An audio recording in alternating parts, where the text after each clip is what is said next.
Makasih nih udah klik videonya. Yuk subscribe Nayonet supaya jadi channel top global gadget.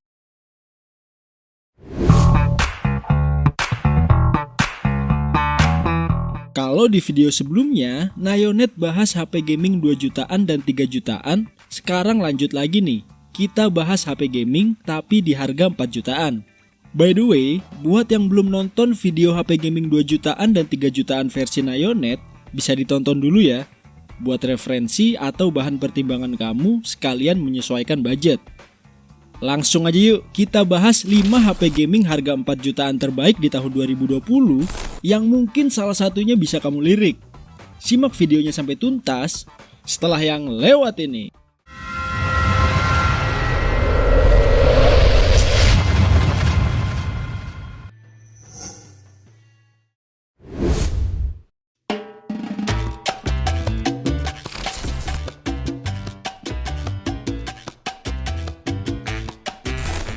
Berbeda dengan prosesor MediaTek Helio P90 yang tersemat pada Reno 3, kali ini Oppo menyematkan otak yang lebih canggih dan ngebut untuk Reno 4, yakni Snapdragon 720G buatan Qualcomm, dengan proses fabrikasi 8 nanometer.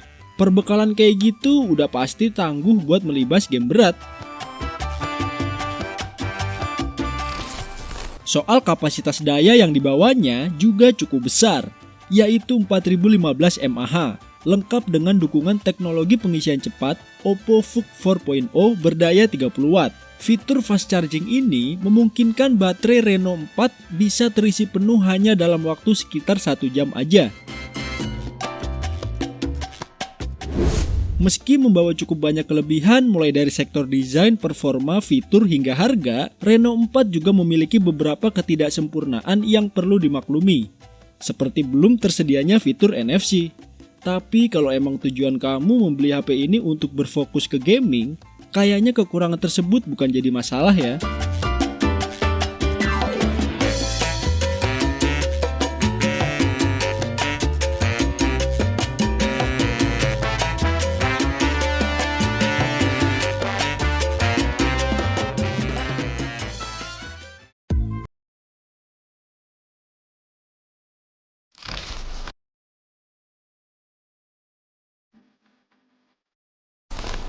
Selain punya nilai tambah karena mengusung quad kamera 48 megapiksel, Samsung Galaxy A51 juga layak buat kamu jadikan bahan pertimbangan sebagai HP gaming 4 jutaan.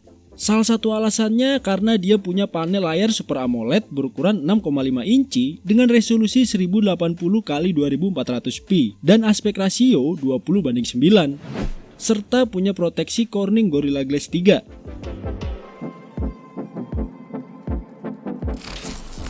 Nah, soal dapur pacu buat menunjang gamingnya, Galaxy A51 ditenagai chipset Exynos 9611 dengan fabrikasi 10 nanometer, dipadukan juga dengan GPU Mali G72 untuk kenyamanan grafisnya. Dia juga berjalan di atas sistem operasi Android 10 One UI 2.1. Kalau menyorot kapasitas baterainya, Samsung telah membenamkan Galaxy A51 dengan kapasitas 4000 mAh. Lengkap juga dengan pengisian cepat 15 Watt. Gimana, tertarik nggak kamu buat meminangnya?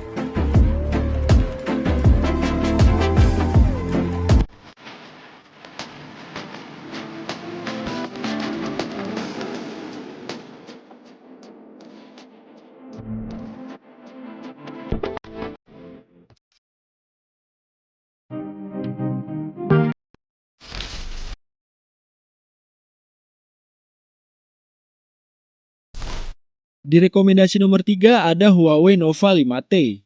Pertama kita sorot kapasitas dayanya dulu nih.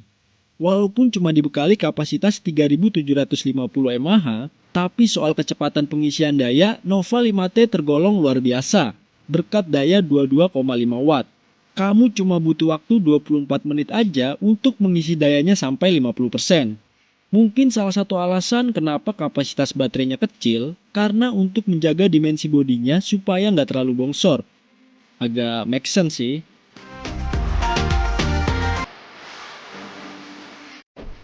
Nah, ngomongin performanya, Nova 5T dipersenjatai chipset Kirin 980 dengan fabrikasi 7 nanometer dan dipadukan dengan pengolah grafis Mali G76.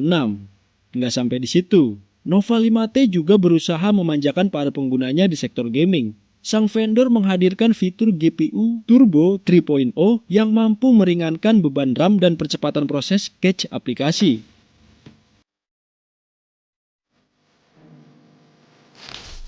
Huawei Nova 5T mengusung layar Punch Full View berukuran 6,26 inci beresolusi Full HD+, dengan bobot 174 gram serta ketebalan bodi sekitar 7,87 mm.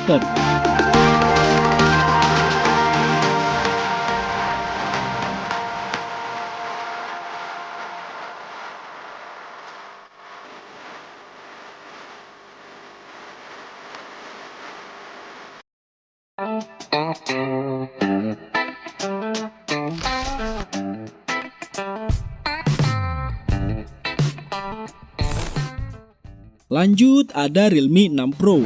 Perangkat ini hadir dengan refresh rate layar 90Hz Ultra Smooth Display dan touch sampling rate 240Hz berdimensi 6,6 inci dengan resolusi Full HD+, serta kecerahan layar hingga 480 nit. Rasio bodi ke layarnya mencapai 90,6%. Hal itu membuat ponsel nggak terlalu terasa besar ketika digenggam dengan satu tangan. Sekarang kita sorot chipsetnya nih. Realme 6 Pro menjadi smartphone pertama di dunia yang pakai chipset Snapdragon 720G dari Qualcomm. Sesuai namanya, chipset ini punya arsitektur CPU yang gak jauh beda dengan Snapdragon 730G, karena sama-sama dibuat dengan fabrikasi 8 nanometer.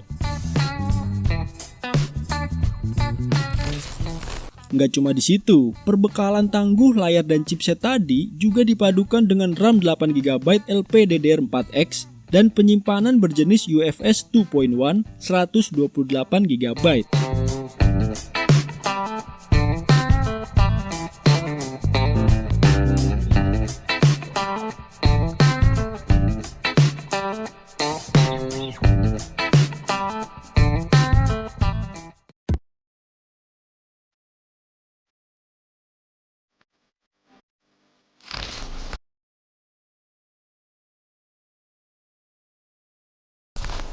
Dirilis pada Agustus 2018 lalu, Pocophone F1 emang masih tampil sangat menggiurkan di kelasnya karena mengusung SoC kencang dari Qualcomm, yakni Snapdragon 845 dengan proses fabrikasi 10 nanometer, disandingkan dengan pengolah grafis Adreno 630.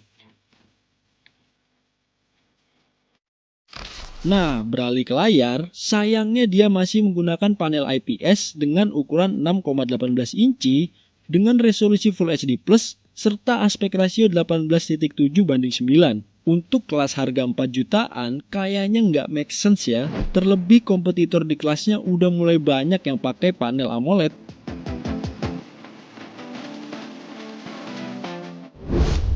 Nah, menyoal kapasitas dayanya nih, Poco F1 dibekali dengan kapasitas baterai 4000 mAh dengan pengisian cepat 18 Watt. Untuk pengisian daya dari 0 sampai 100% membutuhkan waktu sekitar 1,5 jam.